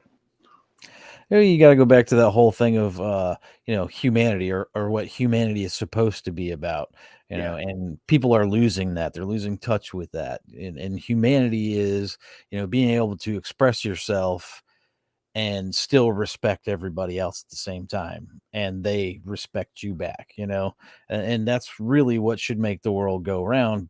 But everybody is going so far from that concept nowadays because of all the crap you hear from the media, the politicians, the elitists, the people who do really think that they are better than everybody else. So if we could really come back together in that respect, we could start to work together again to get back on track and make a better future, We aren't doing this to ourselves. We're being manipulated to do this. Right. And that's what I'm saying. You get the That's media and 100% right. everybody else. Yeah, they're all behind doing this. We get along. We get along grand as a people until you start getting manipulated and played. Right. And then all of a sudden, certain words are verboten. Right. I was talking to a lady, and again, this is face-to-face conversation, and she was wanting to know why you can't say, I don't know, white power or something like that. And I was like, because it was ruined for you guys a long time ago with just Right. blatant racists that were saying it. And now it's English, but it doesn't hold the same meaning as equality. It's been corrupted, that phrase. So if you use that phrase, that's a phrase used by racists. And it's no longer, I mean, like when I say diversity, shoot, people lose their stuff. Oh, that's liberal talk and pandering, and no, it's diversity. Diversity is what I look for. Diversity in thought, diversity in lifestyle, diversity in perspective. The real meaning of it is what I'm bringing people together for. So yes, certain words have been corrupted and are code words, or what they call dog whistles, I guess. I just learned that term. That supposedly are certain things that are undercover code words. And like they've corrupted the language that you can't even, like, you have to have a little book to realize what words mean now, because they don't mean what they did when you grew up. And that's ridiculous. Possibly that might be what we talk about next week on the podcast. Actually, one other concept that I want to get into next week, and part of it is that words don't mean what they used to mean, or words, which is, I mean, that's how language works, right? Speech evolves, language evolves, but there are words that you can't use anymore. That it doesn't matter if you change the word. Still means the same thing. It doesn't make things any better if if the racial slur for black people, if we started using the word banana instead, and I called Tony a banana instead of some other word, then if it became right, we would pervert your love of bananas. So, but that's the thing, is if we started using that word, it would mean the same thing. It would make Tony feel the same way as any other term that I could use for him in a derogatory way. It doesn't matter if we change the word, because the meaning behind it is ultimately what things mean. It also doesn't matter if we change the meaning of a word. We can change it back. It hasn't always meant that. So we can always, again, if enough people decide that this is the way it's going to be, then we can take back a word. Like Clovertack would love to reclaim the word FUD and not have it mean necessarily a negative connotation. But more people use it as a negative than, any other way. And so, I mean, there's tons of words out there, and we may just break all of our rules and not be afraid of words next week. We'll see. But that's something that, that's just something that I kind of want to get into a little bit, maybe. But we're running out of time. Well, we're past time. We need to be wrapping up, so we're not going to go there necessarily tonight. So real quick, I got a couple comments here that I wanted to get to. Over on the Facebook side, we've got John. I'm going to not even get this name right. So we're just going to say John G. When people are protesting the vaccine mandates, the police need to stand down and ask themselves, if this is the country they want their children to grow up in, how much of their humanity do they lose when they put on their uniform and badge? And that's, I mean, again, there's more nuance there than we have time for, but I did want to get your comment up there, John, so that people could actually see that and just mull it over. Gunpowder Beauty says that in her house, speech is violence. Her daughter's counting. She skips 11 when she's counting to 15. Her son tells her she's counting like a Democrat, and then her daughter punches her brother in the face. That was great. So, but now here's what I don't understand, because those of you who know Gunpowder Beauty, I want to call BS. If there is any place that your daughter is going to punch her brother, it ain't in the face. She's got to know how the throat punch works. There's anything else, and I'm just not going to be satisfied, Gunpowder. So you got to teach her the throat punch. Don't teach her the throat punch. My wife learned the throat punch. That's a horrible thing. That's a horrible thing. Right? That's why I grew the beard, so she can't see where my throat is exactly. I cover mine up with a few chins, so it works too. So that's also what the beard is covering up. And the beard is to cover up the chins. Yes, exactly. Yep, I'm with you. Okay. Does anybody have anything that you didn't get a chance to voice before we start to wrap everything up? Think for yourself. Question authority. Indeed. All communication is manipulation. Understand that you're being manipulated through your media, both social and mainstream. Oh yeah, and and I agree. It doesn't matter which news channel you watch; you're not getting the full picture. but that's human nature, right? There is no such thing as unbiased, even though people claim it all the time, unless it's not coming from humans.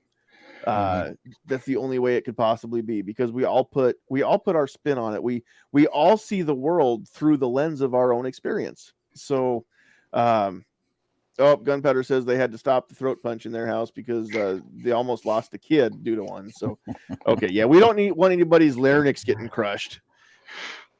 Poor kid's not going to have an Adam's apple when he gets older. Kid sounds like Froggy from the Little Rascals. That's awesome. Okay, then. Well, we're going to wrap things up and give everybody a chance just to give any shameless plugs and such as that. But before we do, I just want to again say thank you to John Petrolino for being our sponsor tonight and bringing us live to you on YouTube and 2 different Facebook pages. So tonight's show again is brought to you by Decoding Firearms, an easy-to-read guide on general gun safety and use. And I've got my copy sitting right back here by Chris Cheng. I get to meet Chris Cheng at AmCon. He's going to be there. Can't wait. Yeah, cool guy. Decoding Firearms. Decoding Firearms is a comprehensive guide to aid new shooters and veterans alike to get up to speed on the safe use of guns. With over 115 illustrations and 266 pages of content, this book is very comprehensive. If you're interested in learning more about Decoding Firearms, you can visit johnpetrolino.com/decoding-firearms. Decoding Firearms is available for sale on Amazon as a paperback or full-color Kindle version. Be sure to pick up a few copies for your friends and family members that want to get into the shooting world. Decoding Firearms, get yours today.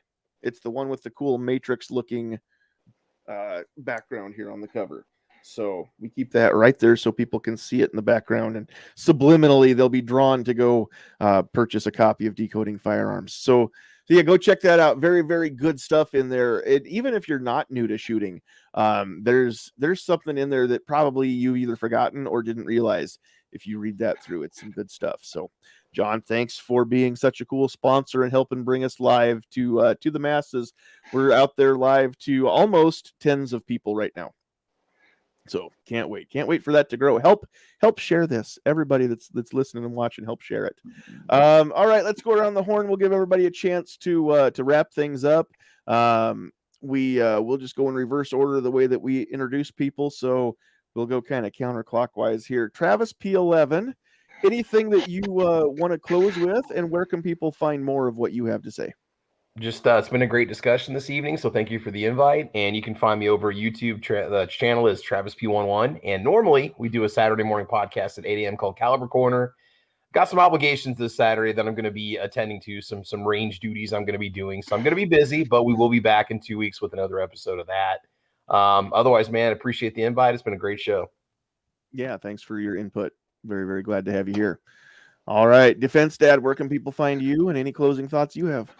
Oh, I think I ran my mouth enough tonight. You can find me on YouTube if you want to. Thanks for having me. Thanks for being here. All right, Silverback. All right. Well, first of all, I wanted to say that I have double the rights, because I'm a human and I'm an animal. So I have animal rights as well. Right. Right. Until you get Harambe'd. Yeah, Exactly. Hey, can somebody go get Coco his kitten, please? He's looking sad. Yes, I know Coco was a girl. Wow. Wow. Oh, goodness. All right. So definitely thank you for inviting me on tonight. Very good topics of discussion. Great to be with everybody and have this discussion. You can find me here on YouTube, Gorillas and Guns. You can find me on Facebook at Gorillas and Guns, BlackSwanTactical.com. Buy some Gorillas and Guns gear because all that stuff goes towards charity. You can also find me on Odyssey under Gorillas and Guns as well, and on Gunstreamer, but I haven't really put anything up on Gunstreamer in a while, but I still have a page over there. There you go. Awesome. All right. Thanks for being here. And don't be a stranger. You're welcome to come hang out anytime. I need to have you back on here. Right on. Appreciate that. Because it didn't occur to me until way late in the show that I should have introduced you as the missing link, but it's too late now. So So we'll have to do that next time. Thanks very much for being here. Tony, we will let you back clean up tonight. All right. I'd like to thank you for having me on for this discussion. I think we pretty much all agree. I think we do, yeah, in here. Yeah, and I'm glad to show up and enlighten all you racist. I really appreciate that. Thanks for teaching the white people how terrible we are. We appreciate Oh, it. yes, Thanks, you're Tony. I welcome. feel better about myself already. You should.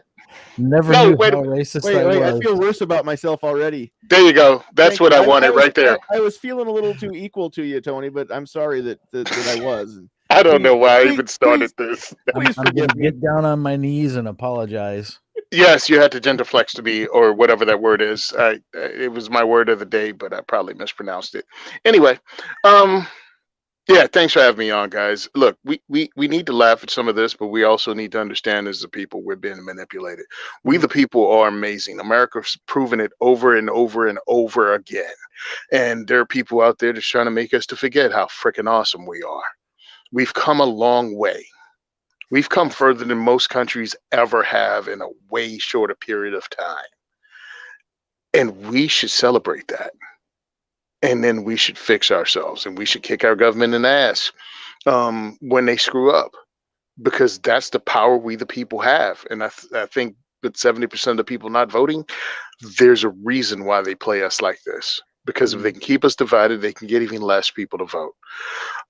Anyway, we flex our power. We're awesome as human beings. We're awesome as people. America, awesome. I love it. You can find me on diversityshoot.com. You can go to Facebook, and it's Simon Says Train. There's also the second is for everyone. Purchase the limited edition patches we have on Black Swan Tactical. Please pick those up, because that's between me and John Crump, and it goes towards our mission here of introducing firearms, Second Amendment advocacy to people across the political spectrum. Regardless of what they are, we introduce them to firearms and tell them why it's important. If we, as gun owners, can reach out and bring one more person into the family, we can make gun control political poison. We can do that. We've done it with other things. We can do it with gun control. And that's what I'm fighting for. So please join us. You can also donate. You can go to diversityshoot.com, see how you can donate, purchase our t-shirts, all that stuff. Me, I'm just trying to bring us all together. And I think we can do it with guns, having fun, and actually talking to each other as individuals. I think so. Tony, thanks for being here. Thank all you guys for being here. Again, just to kind of recap, you have rights because you are a human being. You have rights because you are an individual, and the rights that we have in this country are given to us as individuals. You don't get any special rights because you've joined a group or you were born into a group. Your skin color, your sexual orientation, your gender doesn't make you any more special. Guess what? Doesn't make me any more special either. It applies evenly across the board to all of us, right? But that's how justice is supposed to work. And anybody that treats it otherwise is getting it wrong. So understand that as an individual, you have rights. As an individual, you do matter, unless you accelerate yourself to the square of the velocity of light, in which case you energy. So for those of you that aren't physicists, I'll leave you to ponder that one.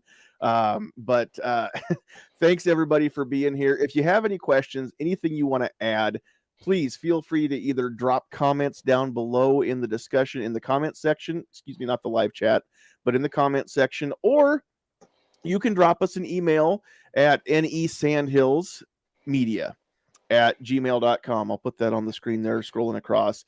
NE for Nebraska, not New England, Nebraska, nesandhillsmedia@gmail.com. You can email us. I want to know what you have to say. I want to know what you think. Do you think that certain groups should be afforded rights that other groups shouldn't? Do you think that being part of a group makes you, in the eyes of the law, any more special than anybody else who isn't part of that group?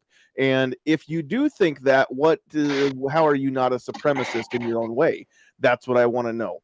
So that's kind of what we were talking about. You don't have rights because you're gay. You don't have rights because you're straight. You have rights because you're a human being, and being gay or straight has no bearing on that. nor should it. You should have the same rights no matter what.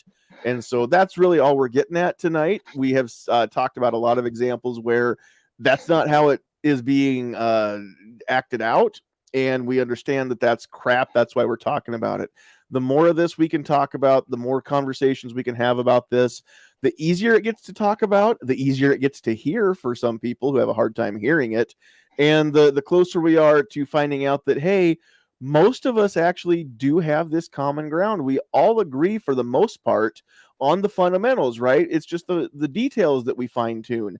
And so if we can, number one, establish the common ground, then number two, we can start working towards a common goal. And I don't have to like everything about you. I don't have to like anything about you to work for a common goal right beside you. As long as I know that you and I are both pulling in the same direction, then let's pull together. It'll make it easier.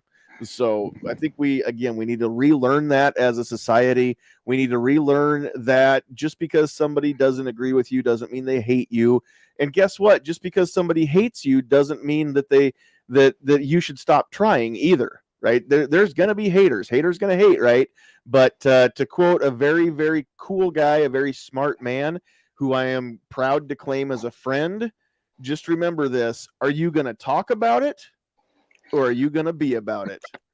So thanks for that, Tony. I'm never going to forget those words. I'm so glad that I first heard those, because honestly, you have influenced me with just those two sentences on more than one thing, just from me hearing that. So don't talk about it, be about it. Let's get this stuff accomplished, guys. Let's actually act like we're Americans. Let's act like we care about each other, right? Let's act like we have a common goal, which is to come together and unify this country the way it needs to be done, not the way that they talk about in the news, not the way that says we're going to unify as long as you join what I have to do. No, let's both come together in the middle.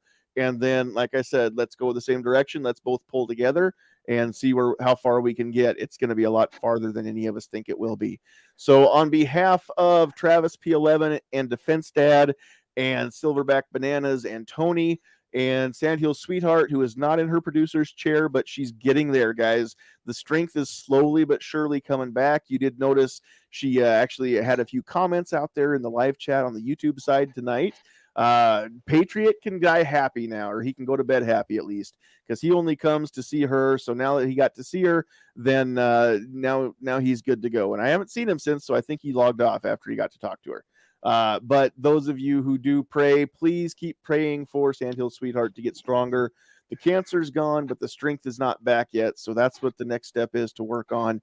And we're seeing progress. It's slow, but I tell you what, progress is progress. No matter how slow you go, as long as you're moving forward and you don't give up, that's the only thing that counts. So she's an inspiration to me. Hopefully she's an inspiration to all of you.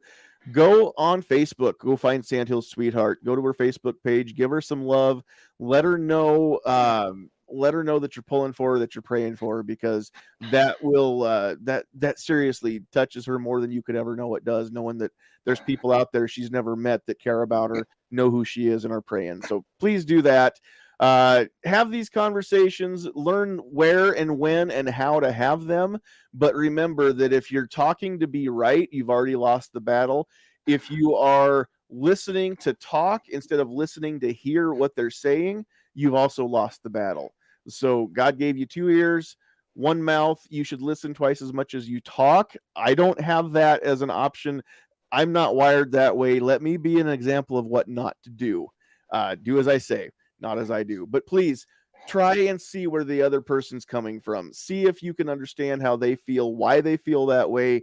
Maybe they will be willing to extend the same courtesy to you, but you don't get to expect that from them if you won't give it back to them. So keep that in mind. Thanks for coming, guys. We appreciate all of you out there in the live chat. Tell everybody, let's meet here again next week, Thursday night, 8:00 Central Time, and we'll have another discussion. In the meantime, you can go hit that like button, hit the share button, spread this all over. Please help us spread the word. And anybody that wants more clarification or just has something to add, reach out to one of us, drop those emails, get those comments in there. I want to know what you have to say, and can't wait to hear it. So thanks, guys. We're going to cut it off. It's time to go. You know what you got to do? Get off my lawn.